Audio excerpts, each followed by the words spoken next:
নমস্কার বন্ধুরা, শুরু হতে চলেছে এই বছরের প্রথমতম বিরল মহাজাগতিক আংশিক খণ্ডগ্রাস সূর্যগ্রহণ। আমরা প্রত্যেক বছরেই পূর্ণগ্রাস সূর্যগ্রহণ দেখে থাকি, কিন্তু আংশিক খণ্ডগ্রাস সূর্যগ্রহণ বহু বছর অপেক্ষার পর দেখা যায়। এই সময় দিনের বেলাতেই কিন্তু নেমে আসে রাতের মতো অন্ধকার। জ্যোতিষ শাস্ত্রীয় মতে সূর্যগ্রহণ বা চন্দ্রগ্রহণ যে কোনো ধরনের গ্রহণকেই অশুভ বলে মনে করা হয়, কারণ এই গ্রহণ চলাকালীন সময়ে অশুভ শক্তিরা কিন্তু ভয়ঙ্করভাবে জেগে ওঠে। তার ফলে প্রত্যেক রাশির জাতক জাতিকাদের জীবনে খারাপ প্রভাব এবং ভালো প্রভাবের পাশাপাশি নানান রকমের উত্থান পতন লক্ষ্য করা যায়। বিশেষ করে গর্ভবতী মায়েদের ও শিশুদের এই সময় কিন্তু অত্যন্ত সাবধান থাকতে বলেন জ্যোতিষবিদরা। যে কোনো ভুল ত্রুটি হলেই জীবনে কিন্তু ঘনিয়ে আসতে পারে চরম বিপদ। তাই এই সময় নিজে বাঁচতে এবং নিজের পরিবারকে বাঁচাতে আপনারা গ্রহণের নিয়মকানুন অত্যন্ত যত্ন সহকারে পালন করবেন। তো আসুন বন্ধুরা, এই আংশিক খণ্ডগ্রাস সূর্যগ্রহণটি পঞ্জিকা অনুযায়ী ভারতবর্ষ ও বাংলাদেশ সময়ে কখন শুরু হবে এবং কখন শেষ হবে, গ্রহণের মধ্য সময় কখন রয়েছে, তার পাশাপাশি কোন কোন জায়গা থেকে একদম স্পষ্টভাবে দেখা যাবে এই গ্রহণটি, এর সূতক সময় কি রয়েছে, তার পাশাপাশি এই সময় আপনারা কি কি করবেন এবং কি কি করবেন না, জ্যোতিষবিদরা গর্ভবতী মায়েদের জন্য কি কি সতর্কবার্তা জারি করে দিয়েছেন, তো তাই কিন্তু আমি আজকে আপনাদেরকে জানিয়ে দেবো এই ভিডিওটির মাধ্যমে।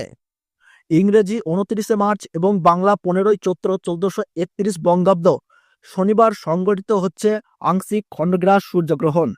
পঞ্জিকা অনুযায়ী ভারতবর্ষের সঠিক সময়সূচি অনুসারে এই আংশিক খণ্ডগ্রাস সূর্যগ্রহণ শুরু হবে দুপুর 2:21 এবং গ্রহণ সমাপ্ত হচ্ছে সন্ধ্যা 6:14 আর গ্রহণের মধ্য সময় থাকছে বিকেল 4:17 এবং পঞ্জিকা অনুযায়ী বাংলাদেশের সঠিক সময়সূচি অনুসারে এই আংশিক খণ্ডগ্রাস সূর্যগ্রহণ শুরু হচ্ছে দুপুর 2:51 এবং গ্রহণ সমাপ্ত হচ্ছে সন্ধ্যা 6:44 আর গ্রহণের মধ্য সময় থাকছে বিকেল 4:47।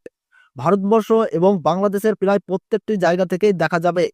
পশ্চিমবঙ্গের সমস্ত জেলার পাশাপাশি বাংলাদেশের ঢাকা, সিলেট, চট্টগ্রাম, নোয়াখালী, পাবনা, খুলনা, রাজশাহী, বিবাড়িয়া, কিশোরগঞ্জ, সুনামগঞ্জ, নেত্রকোনা এই সব জায়গা থেকে কিন্তু সূর্যগ্রহণটি একদম স্পষ্টভাবে দেখা যাবে। এছাড়া মধ্যপ্রাচ্য, ইউরোপ, উত্তর পূর্ব আফ্রিকা, পশ্চিম এশিয়া, উত্তর আটলান্টিক মহাসাগর এবং ভারত মহাসাগরের উত্তর অংশ থেকে দেখা যাবে। সূর্যগ্রহণ শুরু হওয়ার 12 ঘন্টা আগে থেকেই কিন্তু সূতককালের সময় শুরু হয়ে যায়। তো বন্ধুরা, ভিডিওটি ভালো লাগলে ছোট্ট একটি লাইক দেবেন এবং চ্যানেলটিতে নতুন দর্শক হয়ে থাকলে অবশ্যই চ্যানেলটি সাবস্ক্রাইব করে পাশে থাকবেন।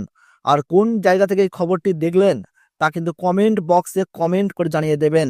তাহলে সকলে ভালো থাকুন, সুস্থ থাকুন, ধন্যবাদ।